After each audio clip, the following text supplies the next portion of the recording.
झारखंड नगर निगम चुनाव के लिए आज शाम 5 बजे चुनावी प्रचार प्रसार थम जाएंगे। इसके बाद ना कोई सभा होगी, ना ही कोई जुलूस निकाले जाएंगे। वहीं राजधानी रांची में सियासी पारा चढ़ा हुआ है। आज से ठीक 2 दिन बाद जनता अपना जनप्रतिनिधि चुनने के लिए 23 फरवरी को अपना मत का प्रयोग करेगी।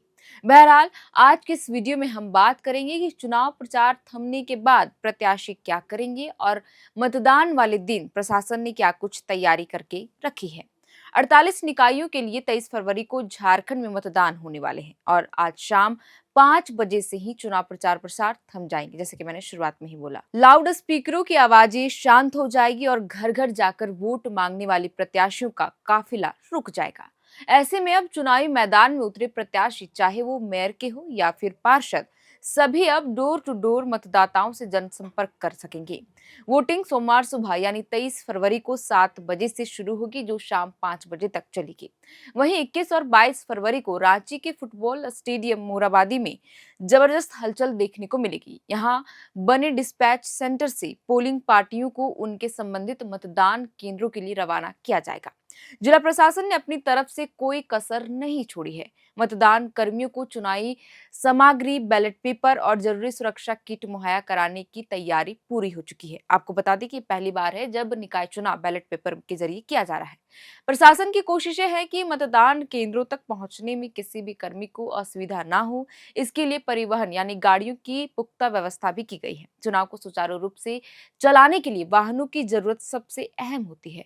मोराबादी मैदान स्थित वाहन कोषांग में हलचल तेज है। जिला परिवहन पदाधिकारी अखिलेश कुमार के नेतृत्व में भारी संख्या में वाहनों का अधिग्रहण किया गया है। इन वाहनों का उपयोग पोलिंग पार्टियों को लाने, ले जाने और सबसे संवेदनशील चीजें यानी बैलेट पेपर को सुरक्षित ढुलाई के लिए भी किया जाएगा। जिला परिवहन पदाधिकारी अखिलेश कुमार ने स्पष्ट किया है कि सेक्टर के अनुसार वाहनों की सूची तैयार कर ली गई है। हर सेक्टर के लिए आवंटित वाहनों की जिम्मेदारी तय है, ताकि मतदान के लिए किसी भी प्रकार की तकनीक या लॉजिस्टिक बाधा उत्पन्न ना हो। यह पूरी प्रक्रिया एक जटिल मशीनरी की तरह काम कर रही है, जहां हर पुर्जा अपने सही स्थान पर फिट है।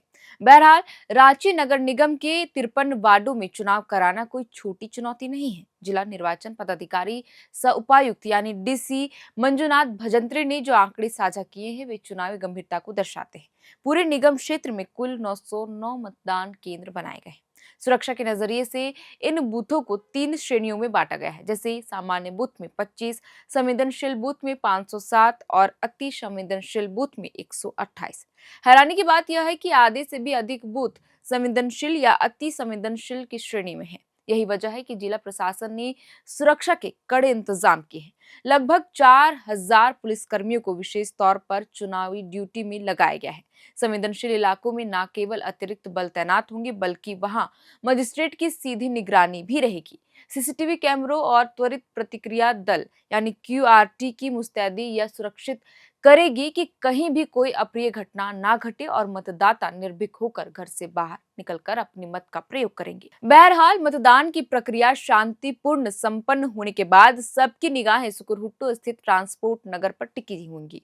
यहीं पर वोटों की गिनती की जाएगी। 27 फरवरी का दिन प्रत्याशियों की धड़कनें बढ़ाने वाला होगा। प्रशासन ने मतगणना स्थल पर त्रिस्तरीय सुरक्षा घेरा तैयार कर लिया है। परिणामों की घोषणा की एक विशेष प्रक्रिया तय की गई है। सबसे पहले बुंडू नगर परिषद के चुनावी नतीजे घोषित किए जाएंगे, जिसके बाद रांची नगर निगम के 53 वार्डों के परिणाम एक एक कर सामने आएंगे। वार्डवार नतीजे के साथ ही यह साफ हो जाएगा कि जनता ने किन वादों पर भरोसा किया और किन्हें सिरे से खारिज कर दिया है। भले ही प्रशासन सुरक्षा और व्यवस्था में जुटा है, लेकिन असली मुकाबला तो गलियों में है। रांची की जनता इस बार सड़क, पानी और ड्रेनेज जैसे बुनियादी मुद्दों पर मुखर है। पिछले कुछ सालों में शहर में जल जमाव और कचरा प्रबंधन की जो समस्या झेली है, उसका असर मतदान के रुझानों पर भी दिख सकता है। मेयर पद के प्रत्याशी जहां बड़े बड़े दावे कर रहे हैं, वहीं पार्षद प्रत्याशी अपनी व्यक्तिगत रसूख और छोटे मोटे स्थानीय कामों के दम पर ताल ठोक रहे हैं।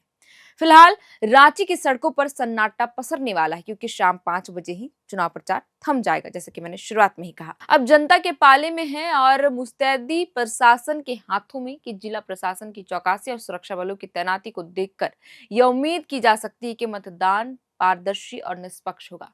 अब बस 27 फरवरी का इंतजार है, जब स्थिति साफ हो जाएगी कि जनता ने शहर की कमान कौन से प्रतिनिधि को दिया है।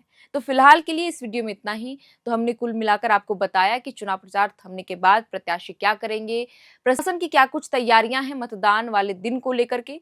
तो फिलहाल के लिए इस वीडियो में इतना ही। आप देख रहे थे एयर नाउ और मेरा नाम है शरतन। बहुत बहुत शुक्रिया।